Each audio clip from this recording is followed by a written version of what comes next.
Une révolution technologique d'ampleur mondiale est actuellement en marche.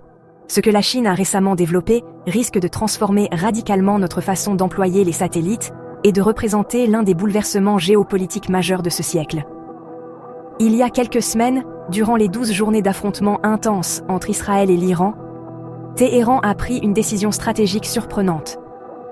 Les autorités iraniennes ont coupé le GPS américain sur tout leur territoire national pour adopter l'alternative chinoise, le réseau Beidou. Ce que la majorité des gens ignorent, c'est que le GPS, cette technologie de localisation utilisée massivement dans le monde, demeure sous le contrôle de l'armée des États-Unis. Cette situation octroie à Washington une influence considérable. Durant un conflit armé, cette technologie peut favoriser les partenaires américains et porter préjudice à ceux qualifiés d'ennemis. Lorsque l'Iran déconnecte le GPS pour adopter la solution chinoise, il ne s'agit pas d'une simple décision technique, mais d'un signal politique puissant, un avertissement lancé à la planète entière.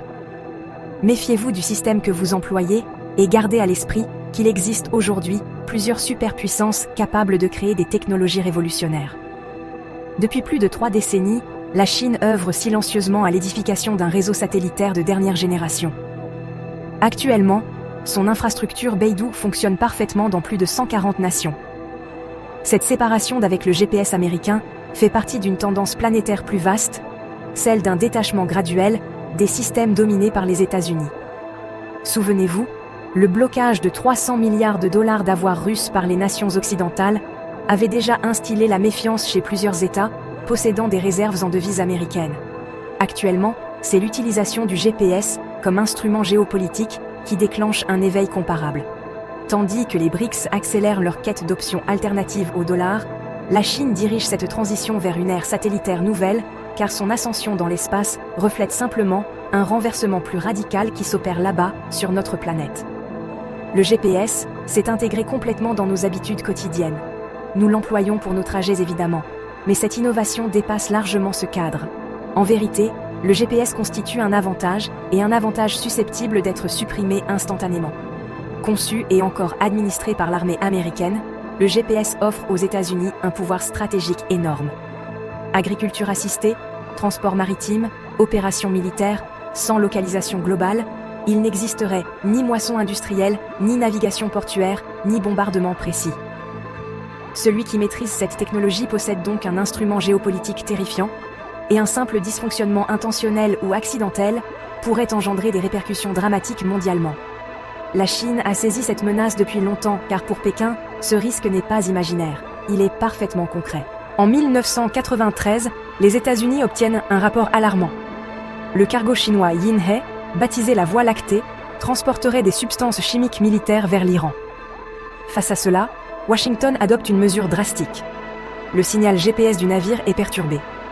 Conséquence, le Yinhe perd complètement sa capacité de navigation. Plus grave encore, les États-Unis appliquent une pression militaire et diplomatique sur les nations du Golfe pour qu'elles refusent aux cargos tout accès à leurs installations portuaires. Immobilisé en haute mer, dans l'océan Indien, le navire demeure bloqué durant 24 journées.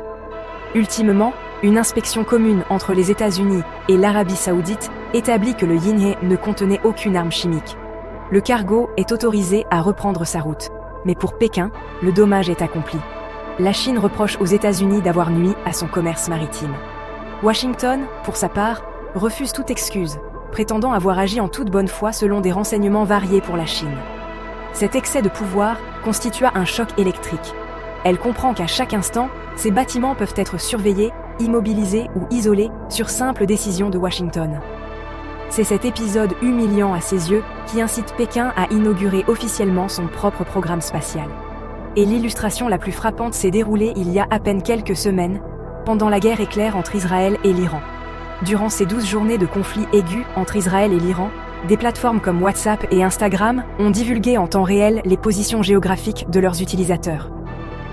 Conséquence, Israël a exploité ces informations pour repérer des dirigeants iraniens, qu'ils soient gouvernementaux, militaires ou scientifiques, avant de les viser par des attaques de drones et de missiles.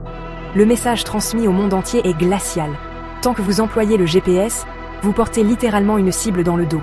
Et l'Iran n'est pas le seul à prendre ses distances avec les systèmes américains. La semaine dernière, l'Espagne a provoqué la surprise. Elle a annoncé avoir confié à Huawei, le géant chinois, des contrats pour la gestion des écoutes de ses services de renseignement. La décision a immédiatement provoqué une vague de critiques en ligne. Beaucoup dénoncent un grave risque pour la sécurité numérique du pays. Mais au fond, cette décision traduit un positionnement ferme. Le gouvernement espagnol affirme accorder davantage confiance aux réseaux chinois qu'aux systèmes américains, dont les données finissent inévitablement entre les mains de la CIA. Même le plus fidèle des alliés des États-Unis commence à modifier son discours. Un article publié récemment dans The Globe and Mail au Canada transmet un signal fort: libérons-nous de l'influence américaine et resserrons nos liens avec la Chine. Il y a encore quelques années, une telle déclaration aurait été inconcevable, mais le monde évolue rapidement, et pour de nombreux pays, l'intérêt d'une autonomie stratégique vis-à-vis de Washington devient de plus en plus évident. Dans le domaine militaire, Beidou change totalement la donne. Sa précision peut atteindre le centimètre près dans certaines configurations. Il donne également accès à des canaux sécurisés exclusivement réservés à l'usage militaire protégés par des systèmes de chiffrement avancés. Mais surtout, Beidou propose une fonction que le GPS américain n'offre toujours pas, la messagerie courte. Cette capacité permet d'envoyer des messages textuels simples, même en l'absence totale de réseau mobile. C'est un avantage décisif dans les zones isolées, les théâtres de guerre ou en cas de catastrophe naturelle ou d'attaque électronique. Autrement dit, Beidou ne se contente pas d'indiquer où vous êtes. Il vous permet aussi de communiquer quand plus rien ne fonctionne. Actuellement, plus d'1,5 milliard d'utilisateurs à travers le monde s'appuient chaque jour sur le système Beidou des smartphones aux véhicules connectés, des hubs logistiques africains aux exploitations agricoles du Pakistan. Le réseau chinois est en train de s'imposer comme l'épine dorsale technologique d'un nouvel ordre numérique. Et ce n'est pas un hasard, Beidou est intimement lié à un autre projet stratégique majeur de Pékin, l'initiative des nouvelles routes de la soie, ou Belt and Road Initiative. Dans ce vaste programme d'infrastructure transcontinentale, le système de navigation chinois joue un rôle central. Il sécurise les corridors logistiques, optimise les échanges commerciaux et renforce la connectivité des pays partenaires.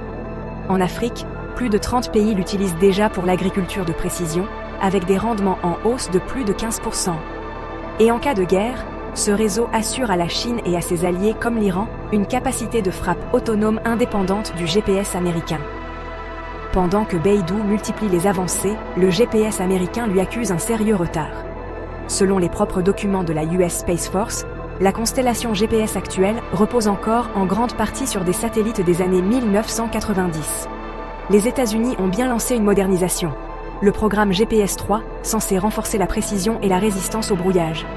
Mais cette nouvelle génération prévue initialement pour 2014 a pris des années de retard et n'apporte au final qu'une amélioration modérée.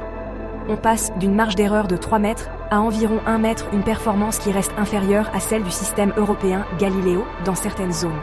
Et pour une véritable révolution, il faudra attendre le GPS 3F, une version entièrement numérique. Mais cette mise à jour n'est pas attendue avant le milieu des années 2030. En clair, le cœur du système de navigation mondial repose encore sur une technologie vieillissante, pendant que la Chine avance à marche forcée. Pour l'Iran, l'adoption de Beidou ne relève pas d'un simple choix technologique.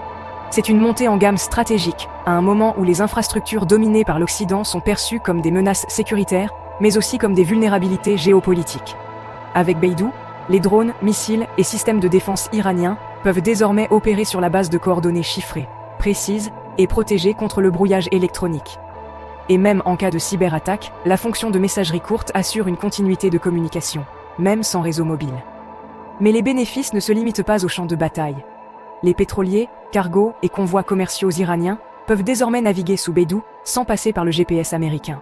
Cela réduit considérablement leur exposition au suivi occidental et facilite des tactiques comme celle de la flotte fantôme, consistant à désactiver les transpondeurs pour échapper aux radars. En pleine guerre économique et sous sanctions, cette autonomie logistique devient vitale pour la survie du pays. Derrière cette transition vers Beidou, c'est toute une vision du monde qui se redessine. L'Iran ne se contente pas d'adopter un nouveau système de navigation. Il s'arrache discrètement à l'hégémonie technologique occidentale et rejoint un écosystème numérique façonné par la Chine. Grâce à Beidou, Téhéran renforce ses liens avec les corridors eurasiens, au cœur de l'initiative chinoise des nouvelles routes de la soie. Il tourne le dos à un ordre numérique centré sur les États-Unis et explore une alternative fondée sur la souveraineté, la redondance et la résilience. Dans cette nouvelle ère, la puissance ne se mesure plus seulement en missiles ou en traités, mais aussi en lignes de code, en stations au sol et en signaux satellites. Le GPS fut pendant des décennies l'outil discret du soft power américain. Actuellement, avec Beidou, la Chine propose un modèle rival et pour certains pays une libération. De plus en plus de pays commencent à se poser la même question.